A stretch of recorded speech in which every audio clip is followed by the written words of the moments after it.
the ad-lib line that Denzel says on the poster. All money ain't good money. And when you have a fantastic actor like Denzel, the audience becomes engaged. So the audience is thinking, they're now David King. What would they do? I mean, that's what comes from Kurosawa. Morals, ethics, the genius of Kurosawa.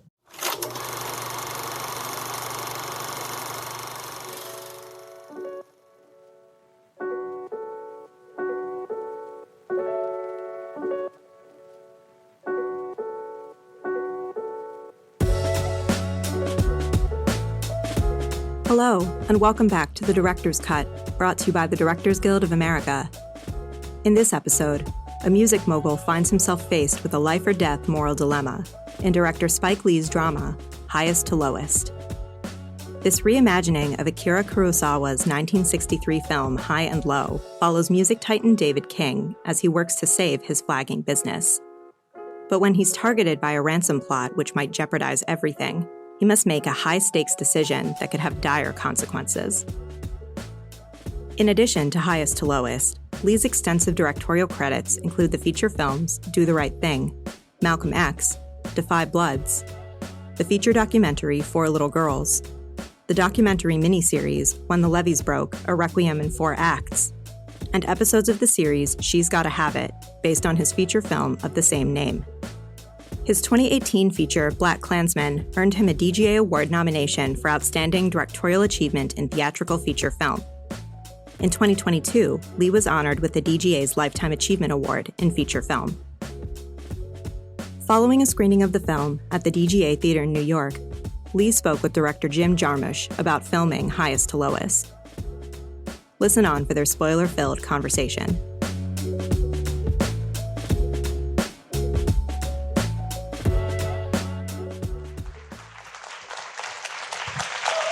Thank you for coming out on a Sunday. Before we start, I gotta give my love to my brother right here.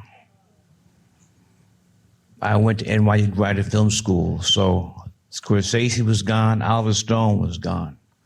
Ang Lee was my classmate, so was the great Ernest Dickerson, who shot all my films off the Malcolm X. My brother right here. I checked equipment out there. And so,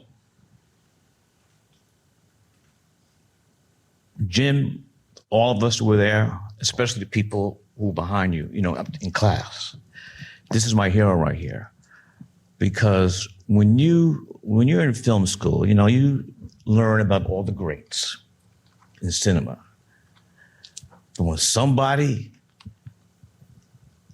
that is in school when you're there, and when one of Strange in Paradise hit, you were like, damn! Spark. Oh, I'm not done yet.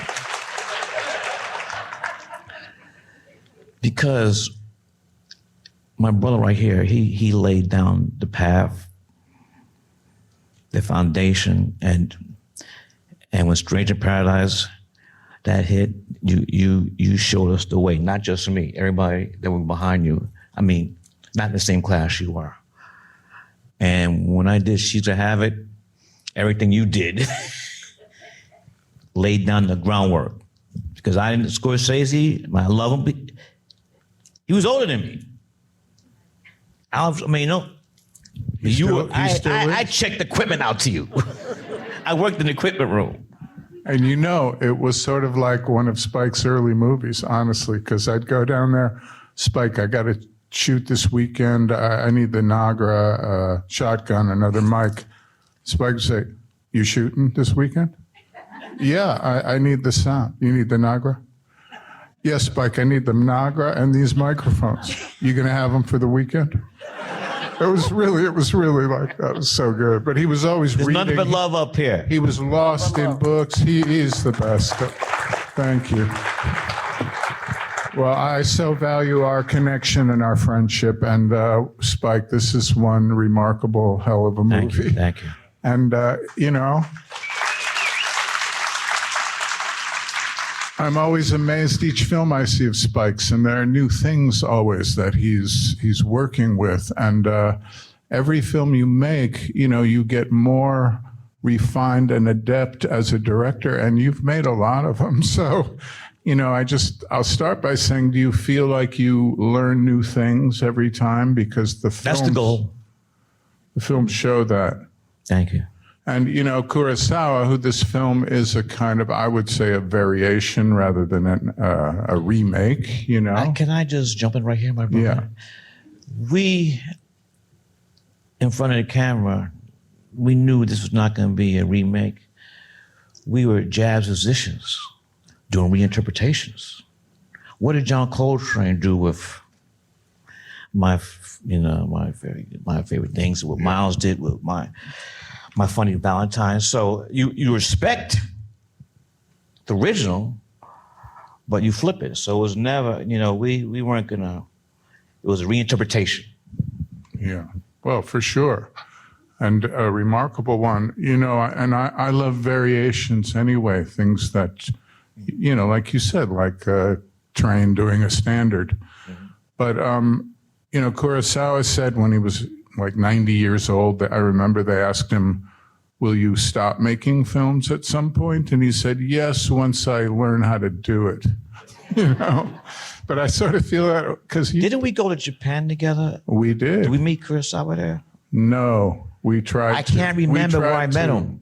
I don't know if it was there or New York, but no, and I never met him. Once when I was in Japan later, he sent a book to my hotel of drawings from paintings for his storyboards, signed. But I didn't get to meet him myself. Anyway,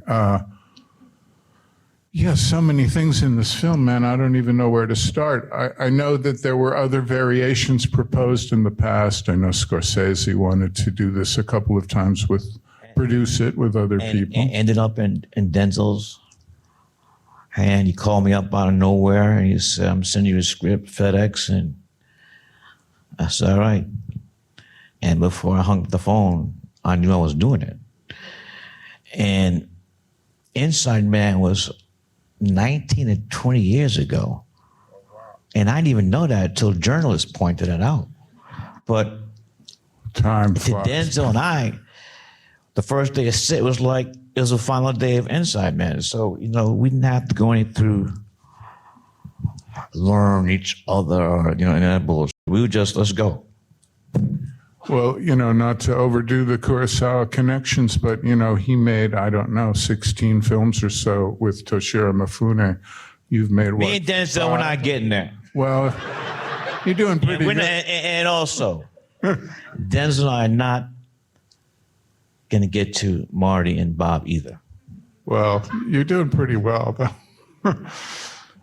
Cultural references throughout this film, are amazing. And I know, you do that all the time, but I love all of those things. Like, well, we had to get sports in that, though. A lot of sports. Well, I see Brooklyn Dodgers. And motherfucking Boston. I'm not in no more profanity. The rest. I had to get that out about Boston. What? I'm not a Boston fan. Just clear that one up. I don't think there any Cleveland. I don't think we had love for the land, LeBron, but I don't think any any shamrocks in here. Thank you. What? The exits.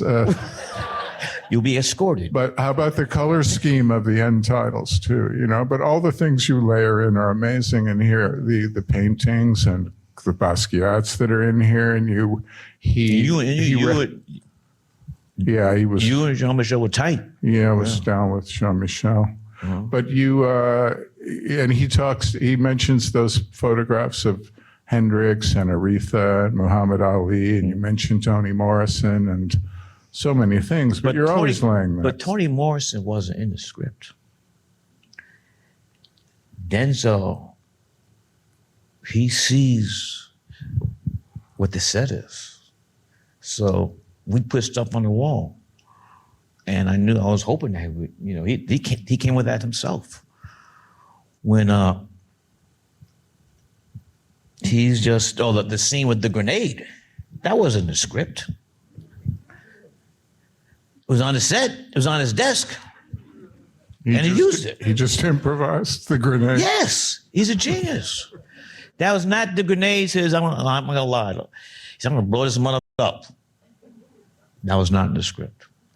And then at the end, high noon in the recording studio.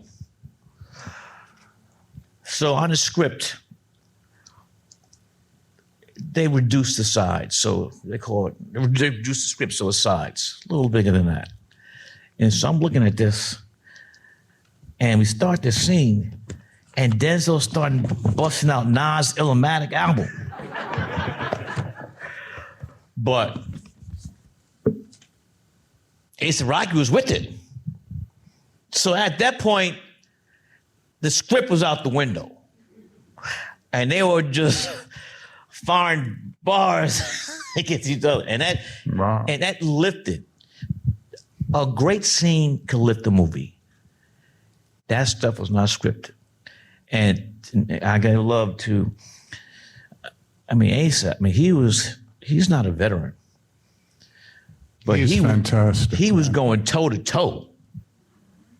But his acting too, he's just remarkable too. He was going toe to toe. You know, a lot of people, when they're in a scene, when it's just them and Denzel, if you don't bring it, it's gonna be a slaughter.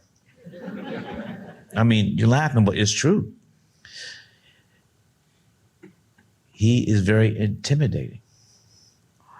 But Ace was like, "F that, I'm from Harlem." I'm from Uptown. And for me, that if the actors had stayed on script, it would no way would have been that powerful. And that's the scene people are really talking about, Ace and D going toe to toe. It's also pretty remarkably staged, or the camera, those profile shots, it's really remarkable. It builds something much stronger than if you were just cross-cutting close-ups. And that brings me to a whole question of the style of this film is remarkable. You have, of course, amazing collaborators, the actors, and Mark Friedberg. Matty Labatique. Yeah. Great cinematographer. Amazing. Howard Drosnin, who did the score. So I can't name everyone, but we'll be here all Barry night. Brown, Mark Friedberg. Barry Brown, my editor. Barry been cutting my films since She's Gotta Have It. But School Days. That came out in 1988. And we're still rolling. And you know this too, when you can find collaborators, it's a bond. Yeah, you try to keep them in a cage so they don't escape. But I've never got to ask you some of these things as long as I've known you. Like, do you work from a storyboard? Do you rehearse scenes or just read them? How do you approach it in general? And the style is so strong. So I know you have that in your head and you work with production design, cinematography, but how do you approach it as the script? Do you visualize it? Do you share storyboards? Yeah, I'm a storyboard artist. And before we have rehearsal, we have a read-through. And you know this way better than me. There is something magical about reading a script. But when actors are saying those lines, it's not even the same thing. And many times, I'm cringing when I'm hearing the actors read. It's not their performance, because I wrote that, so I'm like crossing left and right. Do you have an explanation for why does it happen between reading something and having actors? You ever thought about that? Yeah, because they inhabit things. They're showing you what it is, what the words on the page are. And the words on the page, the problem is scripts. I hate scripts because scripts are not literature. Mm. It's not like you can read a play and you know. Hold on. Scripts are a blueprint, Bud Schulberg's On the Waterfront. Come on now. direct. That's, I mean, was what makes Sammy run literature, I think, and also. It's not literature because it's when the blueprint comes alive, when it's built. Nah, we disagree on that. Well, that's my brother right here. I don't like scripts, but I know. Write them, though, right? I write all mine, if you want to call it that. You know? But I adapt them all throughout the shoot. I'm changing them like you. I'll hear it and that's not good. Who wrote that? You know. Then I got to rewrite it, rework. It can be painful. I mean, I'm just, like you just said, I'm like, damn, I wrote that. But it's the process for me. I have to go through to get it to a better spot. And then sometimes actors like, we're doing read through. I really just want read what's on the paper. Now, if Denzel wants to do something, he got the green light. But these other people, just read the lines. And the style, how do you find it? Do you have it in your head from the start? I mean, there's a lot of kind of 70s references in a way, or not references, but somehow. It was French Connection. Well, certainly that. But just Also, in general. Did you peep the Defiant ones? No. The Defiant ones, they escaped from prison. When Sidney Poitier is hold on to Tony Curtis. Yeah, right. And Tony Curtis wants to say, let me go, let me go. That's where I came from. Ah, okay.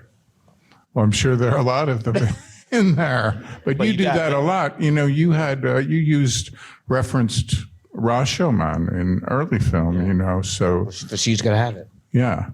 So you're always doing that kind of stuff. But so do you have a kind of set sense in your head of the style, of the feeling, of how quick it's going to be cut, things like that, before you start shooting, or does it kind of evolve? It evolves, but Barry and I were definitely talking about a scene from the set piece from Kurosawa's film, and so we knew we had to go, and that comes French Connection. Shout out to late Billy Freakin and our brother Gene Hackman. The funny thing is that when they shot that film, the chase sequence, they didn't have a permit. They did that on the fly. People were almost killed. I know. I heard Friedkin talking about it. And the chase scene starts at Bay 50th. And Bay 50th was my stop to high school. I went to John Dewey High School. Anybody went to Dewey here? All right. Anyway, John Dewey's. You went to Dewey? All right. Way after me. So we didn't know that they filmed that scene at where I got off to go to school. So the movie came out. We saw the sign, Bay 50th. So we knew we had to bring it for that. And also, the late, great Eddie Palmieri, who left us 3 days before the premiere at BAM. So, but here's the thing, real quick. I knew that the role that ASAP's playing has to be smart. It can't just be some gangster rapping thug. So I came with this.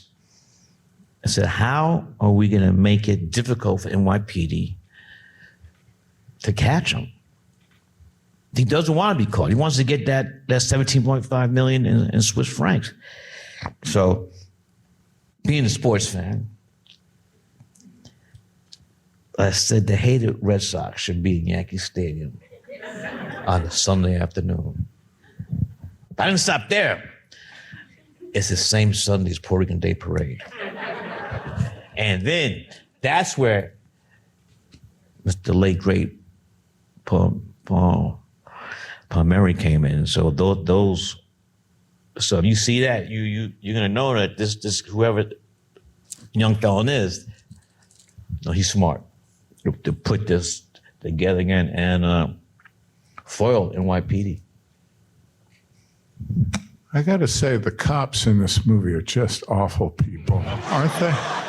They just really. Dean Winters was he had the model, Gene Hackman, in French Connection. Wow. They're nasty. I have and also I love that because you often have dancing sequences in your film. You've always had dance stuff, and here too, of course. One day I'm going to do a full-out singing and dancing musical.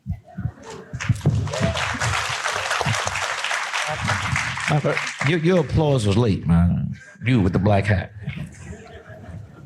But it brings me to a musical question, a personal one for me, because when King rejects Young Felon in the end, he rejects his music, and then he loves the music, the song, the song that's presented to him by the beautiful vocalist. Mm-hmm.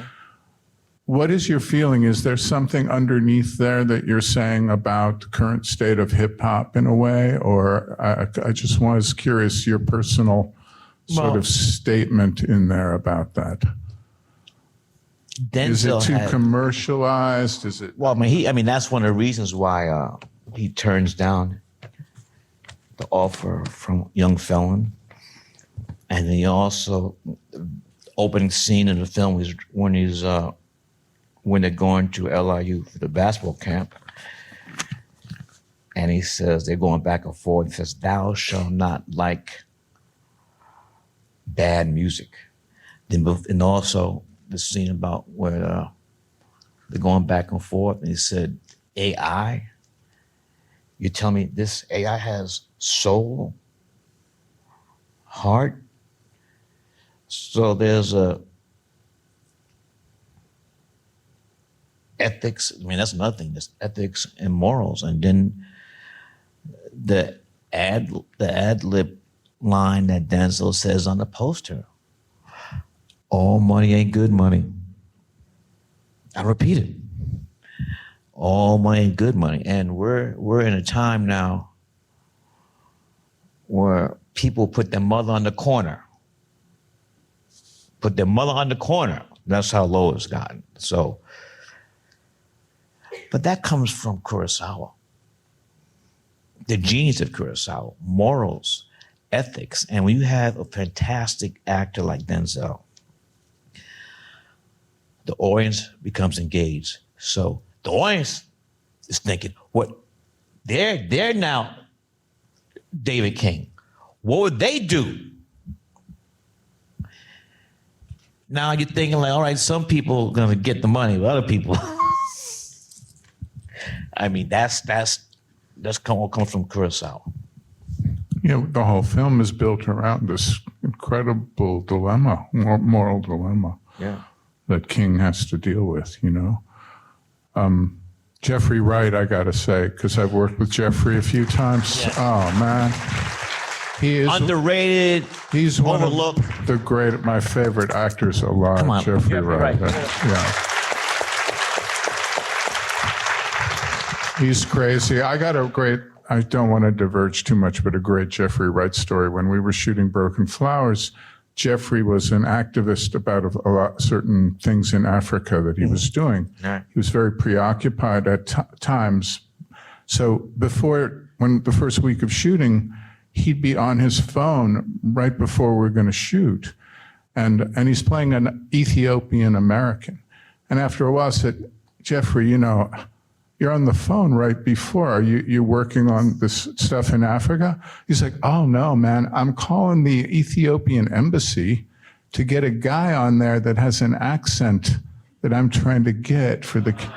I was Jeffrey Wright, he's an amazing guy. That's Jeffrey. He's like, I call up and I just ask him, "What is the current weather in Addis Ababa?" And just to get the thing going. He was incredible. What an amazing guy. Anyway, the whole cast is so good, superb. There's nothing false in there. Thank you, man. We Jensen McCrae, who's you might say the black Joni Mitchell, stops in the lobby. I'm on Instagram. I saw her. Also, Ayanna Lee, who sings the song at the end. saw her on Instagram, brought him in. Wow, Audition. incredible. So here's the thing, though, and you know this, my brother.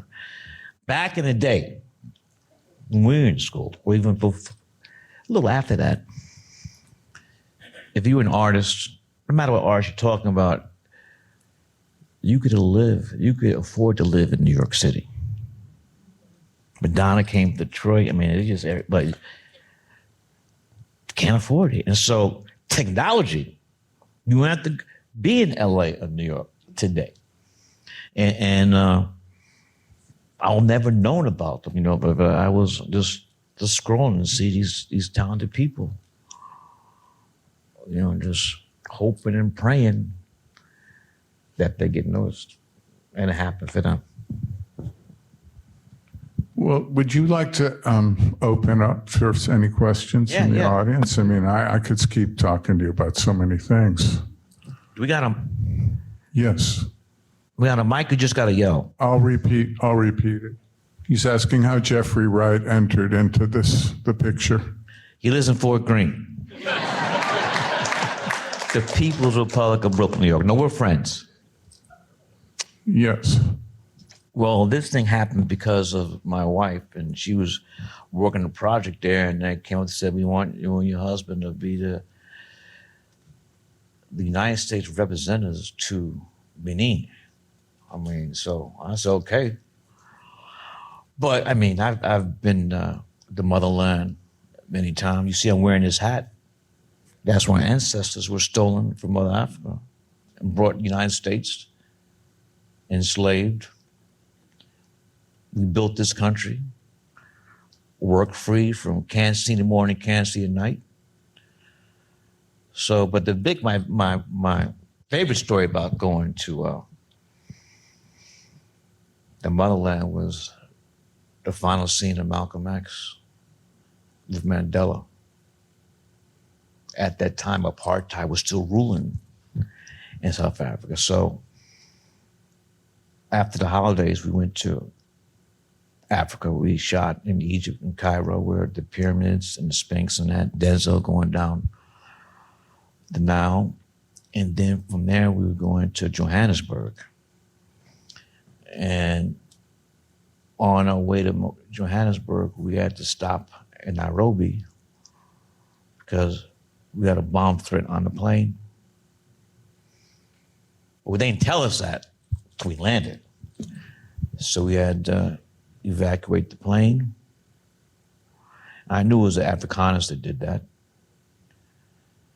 And there was, our brothers and sisters had gone to the airport for a big, big welcome.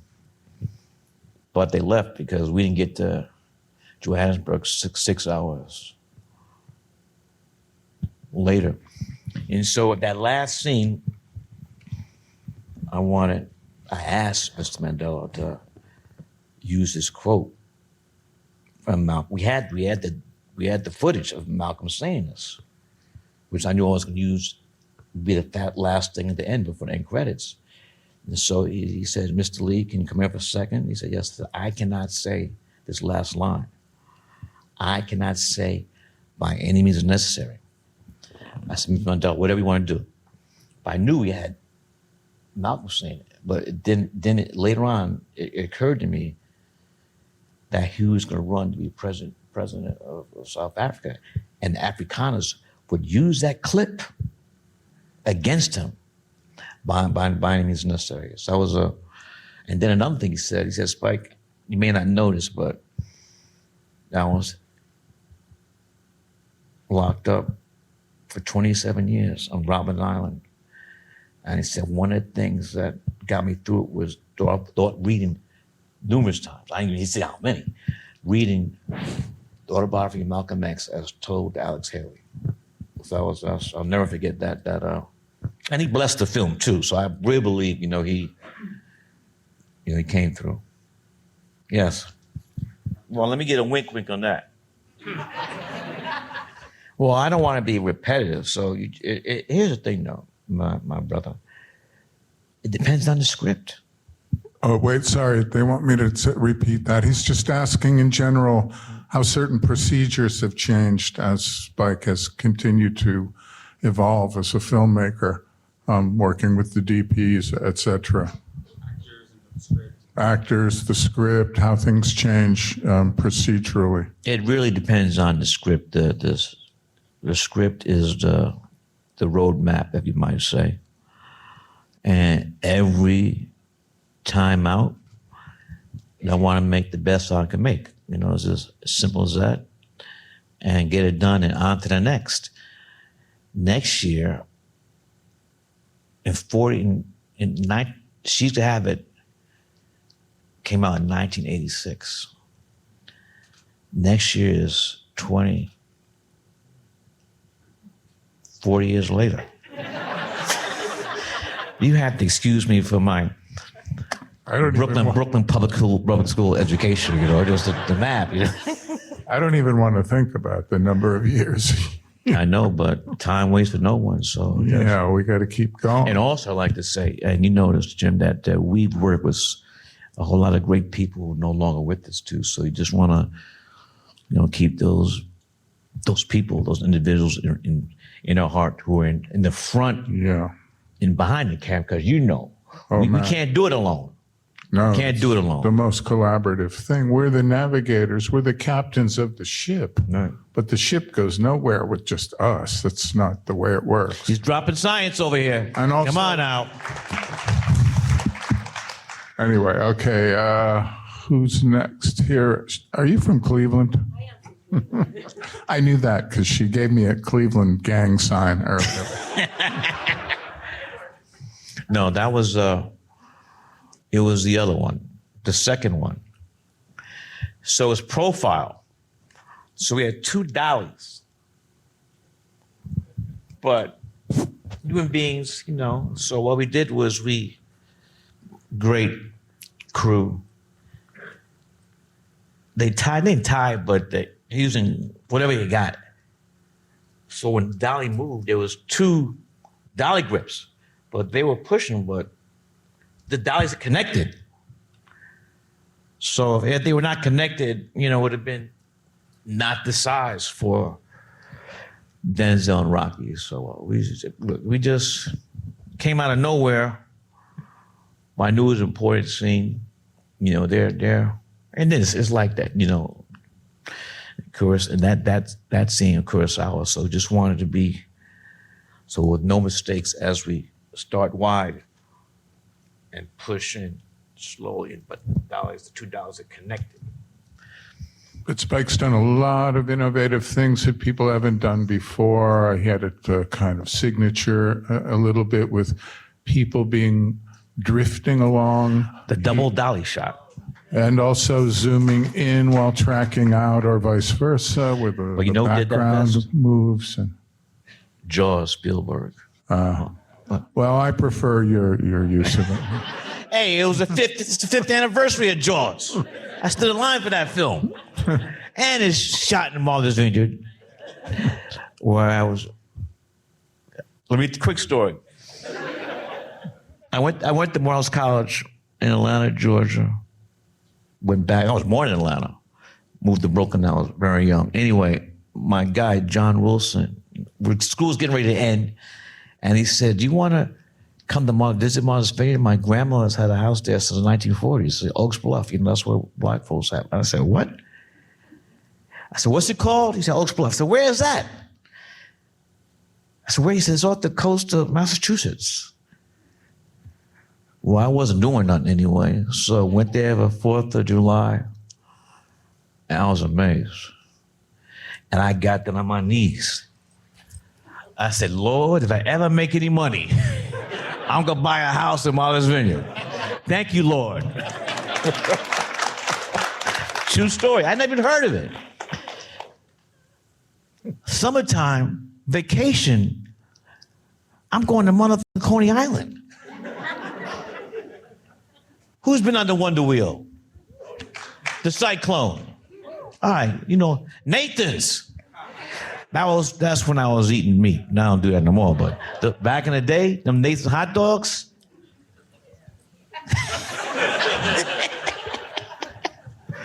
We got In the back, Yeah. yes, sister. There's a lot of incredible or important Black art throughout the film, and also references Toni Morrison and the paintings. And she's curious how these things were selected, or how do you go about curating all of the art and these references to important, incredible Black artists throughout the film. Thank you for that question. It's short. Here's the thing. From the very beginning, we see where he's living. You know that building, right? You know that building, right? And to emphasize that he has money. Look at the stuff that's hanging on the wall. Now, many of those pieces are in the collection of my wife and I, Tanya. And but copies were made for the film because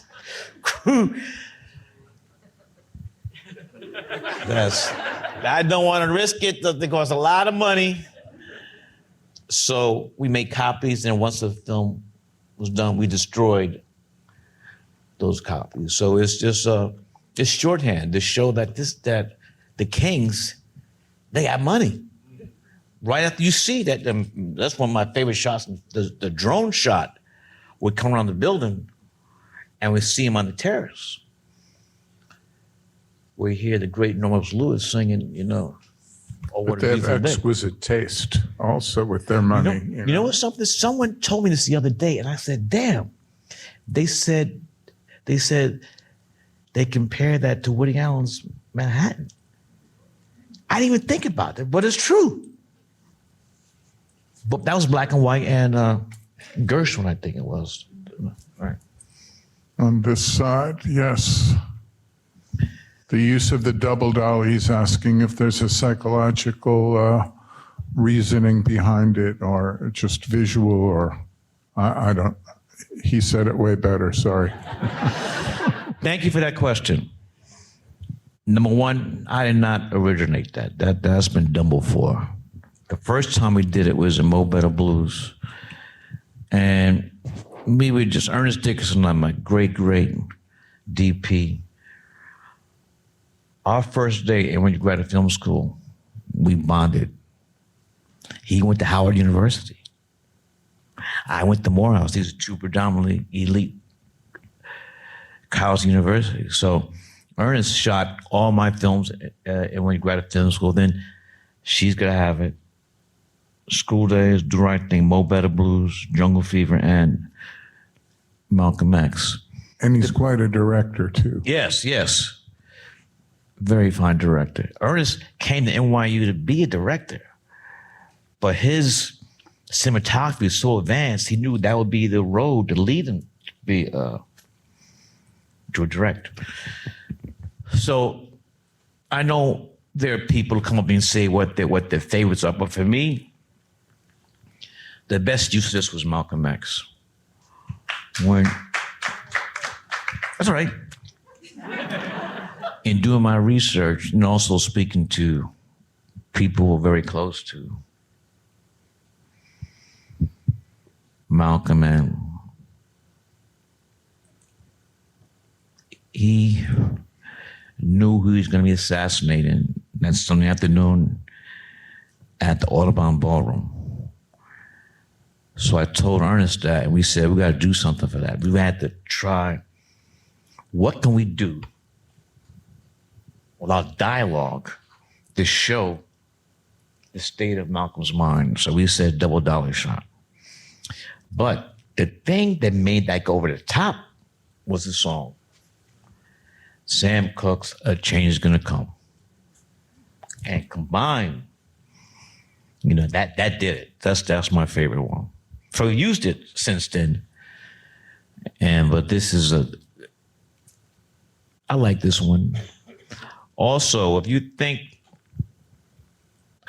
Michael Jackson told me don't call him music videos. He says, Spike, we're doing short films. I've worked with him several times.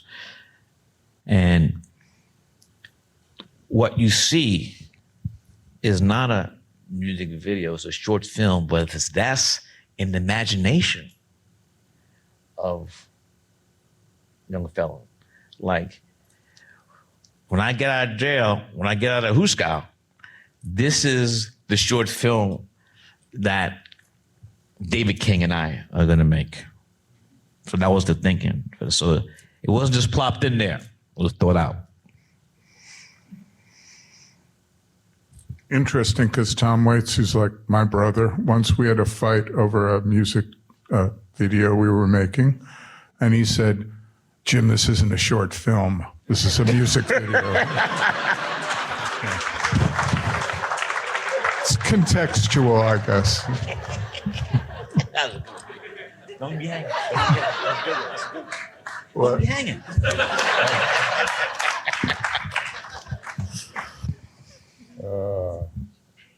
Couple more. Where do we go, Spike? Here, you pick someone. Yes, one word. Juxtaposition. It's a great song too. Sung by Norman Lewis. So, and that's another thing that I really pay attention to opening credit sequences in my film.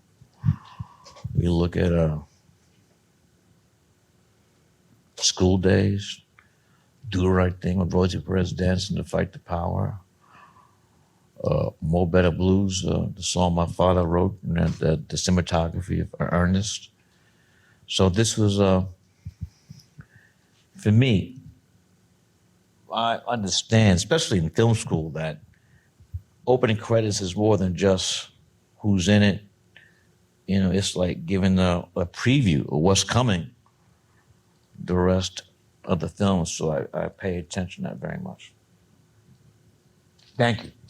Okay, sorry, I'm not doing my job here. Sorry. The pay scale's kind of low, but. Yes, sir. No, got it.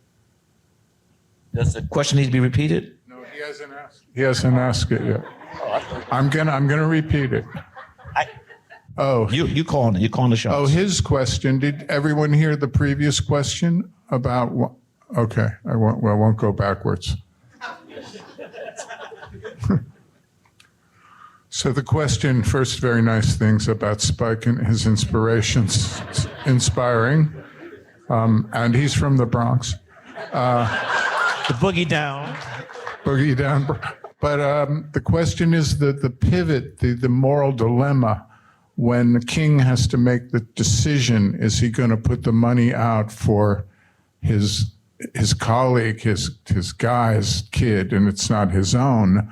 How did that, what's the question exactly? How did that very difficult moral dilemma, that pivot, how did you address that? Where did, it was very, it's the moral dilemma of the whole film. And there is that moment where King has to make that decision. What's he going to do? So you're kind of asking, where did that come from? Or You want the movie to be longer? he thinks it. My man, I'm going to stop it right there. I think that Denzel Washington is one of the greatest living actors today. And I trust what he does. And I think that there are many people who will not agree with your statement that it was too quick. So that's all I got to say. I trust Denzel, he trusts me. He was perfect the way he played it. And you see, I don't know what film you were looking at, but you see the turmoil that he goes through. It's not an easy decision. And also remember that this $17.5 million, the very beginning of the scene, we see that he's trying to raise his money. He's at a point in his life where stacking hits is failing. His whole business, say his life, is going down a drain. And as we talked about it earlier, Mr. Jarmusch, this comes from the genius of Kurosawa. We got to give credit out to Ed McBain, who wrote the novel first. Yes. The novel King's Ransom. Did you read the novel? Did you read the novel while preparing this? I'm just curious. I waited till after Interesting. We finished shooting. So I'm not here to blast you, but I just disagree. And I trust Denzel, and I think audience members over the years trust Denzel Washington, and that they were satisfied that he did not, that he took as long as it took to come that decision. I mean, thinking about the scene where Jeffrey comes in his office, his study, and Jeffrey's character is literally on his knees, begging him to pay the $17.5 million. And Denzel says, you can't even count the $17.5 million. And then he, quick cuts, slams on the desk twice. Then he goes out on the veranda, and Jeffrey's there. He's trying to, hug him or something, and Jeff just walks away. So for me, I think we had to do to show the turmoil, the heartbreak he was going through to make this moral decision. Do we have one more question? How much time do we have? Okay, we're going to have one more question. It better be good, or we're giving you a bus ticket to Boston. So let's see, who's got a really good question? You look like you do. She's saying it's a great question about the theme in the film about money versus morals and morality. And she's asking Spike personally, how does that affect him? Does he, in creating these films and in his work, how often does that become a factor of balancing money versus art? Is that kind of good? Okay. He did a great job of that translation. Money is a part of what we do. And a lot of times you don't get the money. For me, the thing I always go to is Malcolm X. And going in, we know that we didn't have enough money. We knew that going in. I knew it. Warner Brothers knew it. And we just had to move forward.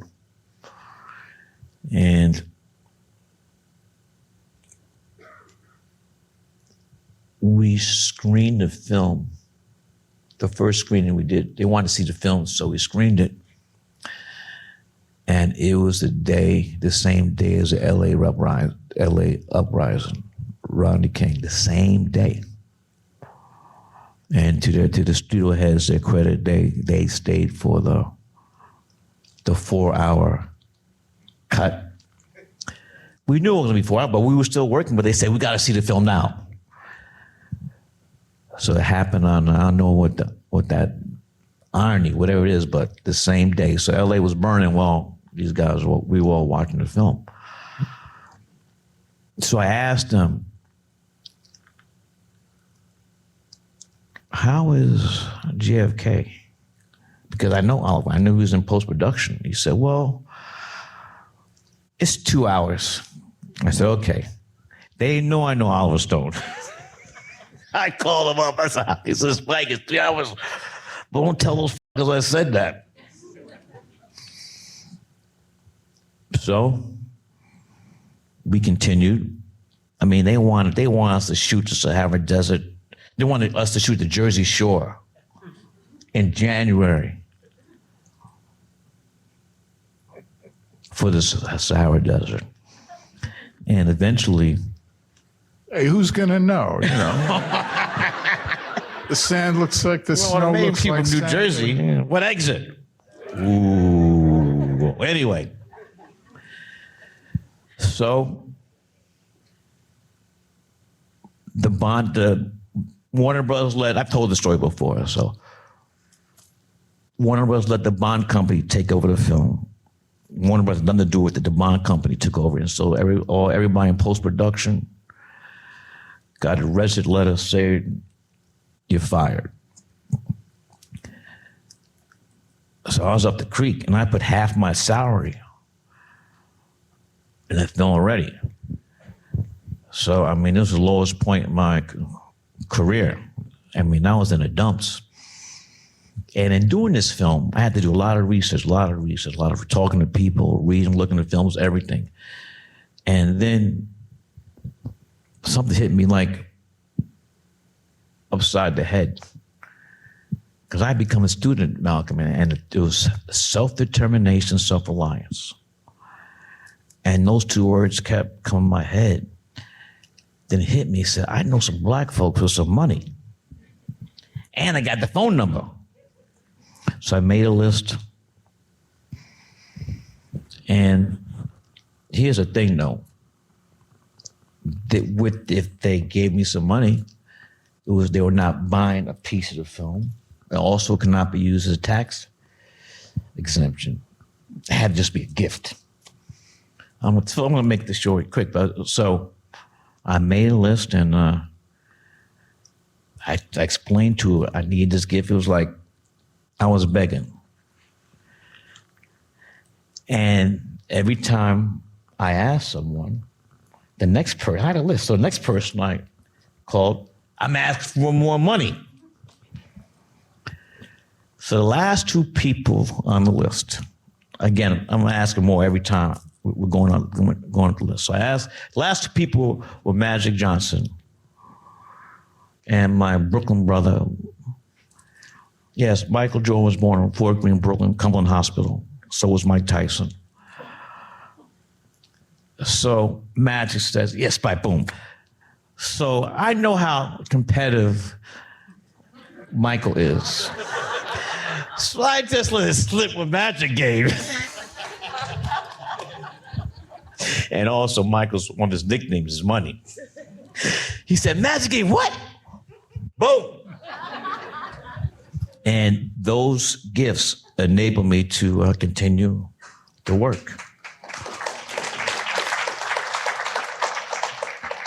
And on Malcolm X's birthday, we had a press conference at the Schomburg Library, 135th Street in Lenox. And the next day, Warner Brothers took the film back from the bond company and, got it out. Wow.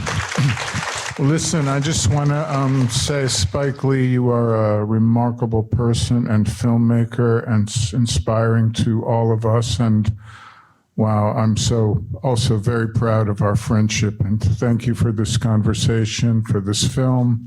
Thank you all. Thanks. Whoa, don't leave yet.